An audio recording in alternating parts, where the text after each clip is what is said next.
Assalamualaikum warahmatullahi wabarakatuh. Saya Mijuar dari Akidah dan Filsafat Islam semester 7. Tujuan dibuatnya video ini untuk memenuhi salah satu tugas akhir dari mata kuliah agama dan gender.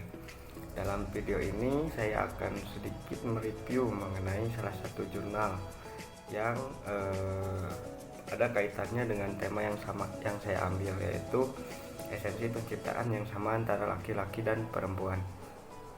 Di sini saya mengambil jurnal yang berjudul Teologi Penciptaan Perempuan, sebuah rekonstruksi penafsiran menuju kesetaraan gender. Yang mana jurnal tersebut ditulis oleh H. Hanafi dari UIN Syarif Hidayatullah Jakarta.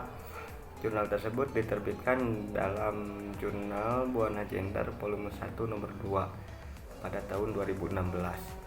Tujuan dari penulisan jurnal tersebut tentu untuk merekonstruksi doktrin agama yang mengatakan bahwasannya perempuan pertama atau yang kita pahami sebagai Hawa diciptakan dari tulang rusuk laki-laki, yang mana termaktub dalam salah satu ayat dalam Al-Quran, surat An-Nisa ayat 1. Itu dari ayat tersebut bermunculan penafsiran mengenai tafsir dari ayat tersebut. Kemudian jurnal tersebut juga hadir sebagai tanggapan mengenai stereotip bahwasannya perempuan sebagai makhluk kedua ataupun sebagai makhluk sekunder dalam kehidupan, yang mana berangkat dari ayat tersebut. Metode penelitian yang penulis gunakan dalam jurnal tersebut yaitu metode deskriptif kualitatif, di mana penulis mengumpulkan teks-teks Al-Quran, menganalisis, menjabarkan setiap metodologi yang dipakai oleh para mufasir terdahulu, kemudian membandingkannya dengan zaman sekarang.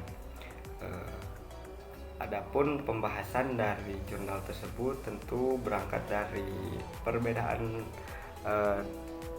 pendapat mengenai penafsiran tentang ayat yang tadi disebutkan, yaitu yang terkandung dalam surat An-Nisa ayat 1 yang berbunyi, ya ayyuhan nasu taqu rabbakumul ladzi khalaqakum min nafsin wahidah wa khalaqa minha zawjaha. Nah, term minha zawjaha di sini tentu memunculkan dua pandangan dari para mufasir terdahulu. Ayat tersebut tentu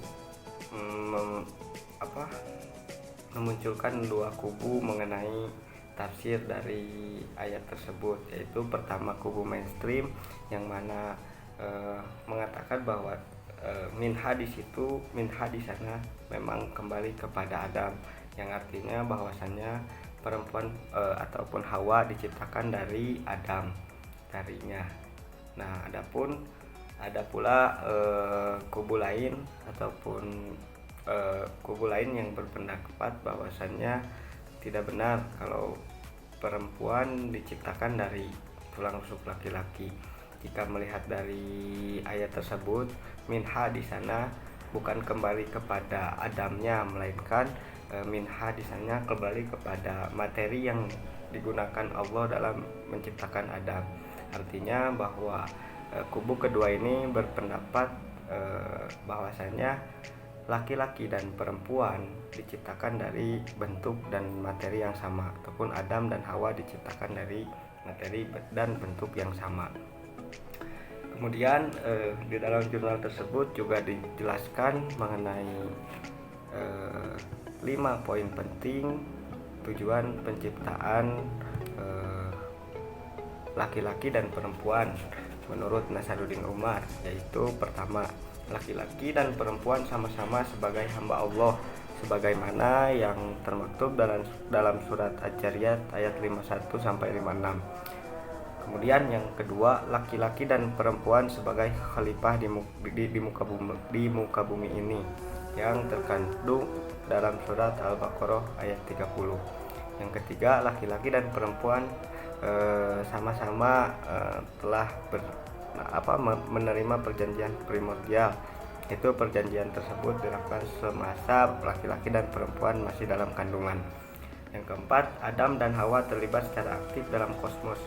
Yang terakhir, laki-laki dan perempuan berpotensi untuk meraih prestasi.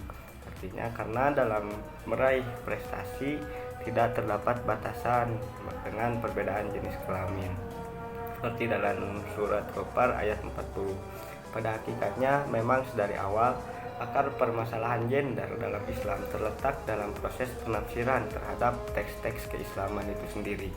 Al-Quran pada dasarnya secara profesional dan proporsional menjelaskan bahwasanya tidak ada perbedaan yang substansial menyangkut penciptaan laki-laki dan perempuan. Perbedaan antara laki-laki dan perempuan pada hakikatnya hanya terletak pada fungsi biologisnya semata. Mungkin sekian yang dapat saya sampaikan, kurang lebihnya mohon dimaafkan. Wassalamualaikum warahmatullahi wabarakatuh.